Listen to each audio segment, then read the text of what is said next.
Hello friends, welcome to our channel. இன்னைக்கு வந்து என்ன ரெசிபின்னு பார்த்தீங்கன்னா, குக் வித் கோமாளியில் திவ்யா துரைசாமி பண்ண சாமை கறி சோறு எப்படி பண்ணுறதுன்னு பார்க்கலாம். அதுக்கு ஃபர்ஸ்ட் ஒரு குக்கர் வச்சுக்கோங்க.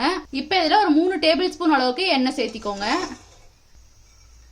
இப்போ எண்ணெய் நல்லா சூடாயிடுச்சு. இப்போ இதில் ஒரு துண்டு பட்டை, ஒரு 3-4 கிராம்பு, 2 ஏலக்காய், ஒரு ஸ்டார் அனீஸ், ஒரு பிரிஞ்சி இலை, ஒரு ஸ்பூன் சோம்பு, 2 பெரிய வெங்காயத்தை இந்த மாதிரி ஸ்லைஸ் பண்ணி வச்சுருக்கோம். இப்போ நம்ம சேர்த்திடலாம். இப்போ இதை நல்லா ஃப்ரை பண்ணி விட்டுருங்க. ஃபஸ்ட்டு பார்த்தீங்கன்னா வெங்காயம் நல்லா ப்ரௌன் ஆகட்டும், அந்தளவுக்கு ஃப்ரை பண்ணிக்கோங்க. இப்போ பார்த்தீங்கன்னா வெங்காயம் வந்து நல்லா ஃப்ரை ஆகிடுச்சு. இப்போ இதில் தேவையான அளவு உப்பு சேர்த்திக்கோங்க. 1 ஸ்பூன் மிளகாய்த்தூள், 2 பச்சை மிளகா, இதெல்லாத்தையும் சேர்த்துட்டு லைட்டாக ஃப்ரை பண்ணி விட்டுருங்க. இப்போ இதில் 1 டேபிள் ஸ்பூன் அளவுக்கு இஞ்சி பூண்டு பேஸ்ட்டு சேர்த்துக்கோங்க. 3 மீடியம் சைஸ் தக்காளியை இந்த மாதிரி கட் பண்ணி வச்சுருக்கிறேன். இப்போ சேர்த்திடலாம். அடுத்த இதில் கொஞ்சமாக கொத்தமல்லி தலை சேர்த்திக்கோங்க. நெக்ஸ்ட்டு புதினா இலை சேர்த்திக்கோங்க. இப்போ எல்லாத்தையும் நல்லா ஃப்ரை பண்ணி விட்டுருங்க. அடுத்தது பார்த்தீங்கன்னா இதில் ஒரு 1/4 கப் அளவுக்கு தயிர் சேர்த்திக்கோங்க. இப்போ இதை நல்லா மிக்ஸ் பண்ணி விட்டுருங்க.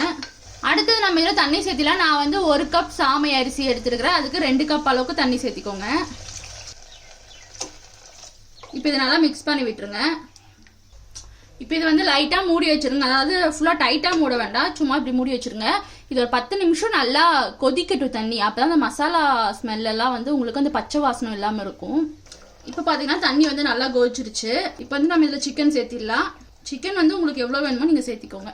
அடுத்தது பார்த்தீங்கன்னா 1 கப் சாமை அரிசியை நான் ஏற்கனவே 10 நிமிஷம் தண்ணியில் ஊற வச்சு எடுத்துருக்கேன். இப்போ பார்த்தீங்கன்னா நம்ம இதை சேர்த்திடலாம். இப்போ இதை நல்லா மிக்ஸ் பண்ணி விட்டுருங்க.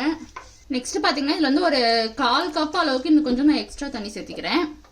தண்ணி பார்த்தீங்கன்னா எப்போவுமே இந்த மாதிரி அரிசிக்கு மேலே வரைக்கும் இருக்கணும். அப்போ தான் வந்து நல்லா வெந்து வரும். இப்போ வந்து நம்ம இதை மூடி வச்சிடலாம். இப்போ இது 2 விசில் வந்துச்சுன்னா கரெக்டாக இருக்கும். வெந்துடும், அரிசியும் வெந்துடும், சிக்கனும் வெந்துடும். இப்போ பார்த்தீங்கன்னா நம்ம வந்து இதை ஓப்பன் பண்ணியாச்சு. லைட்டாக கிளறி விட்டுக்கோங்க. அவ்வளோதான், சாமை கறி சோறு சூப்பராக ரெடி ஆயிடுச்சு. ஆக்சுவலாக அவங்க பார்த்தீங்கன்னா காடை முட்டை வந்து எக்ஸ்ட்ரா வச்சுருந்தாங்க. இங்கே வந்து எங்களுக்கு காடை முட்டையெல்லாம் கிடைக்காது, அதனால நான் வந்து அது பண்ணல. எக்ஸ்ட்ரா சைட் டிஷ்ஷுக்கு பார்த்தீங்கன்னா கேரட் ரைத்தாவும் சிக்கன் குழம்பு வச்சு முடிச்சிட்டேன். ஏன்னா காடை முட்டை வந்து இங்கே எங்களுக்கு கிடைக்காது. அவ்வளோதான், திவ்யா துரைசாமி பண்ண சாமை கறி சோறு ரெடி ஆயிடுச்சு. நீங்களும் இதை வந்து வீட்டில் ட்ரை பண்ணி பாருங்கள். ட்ரை பண்ணி பார்த்துட்டு எப்படி இருந்துச்சுன்னு சொல்லுங்கள். நம்ம மறுபடியும் அடுத்த வீடியோவில் பார்க்கலாம்.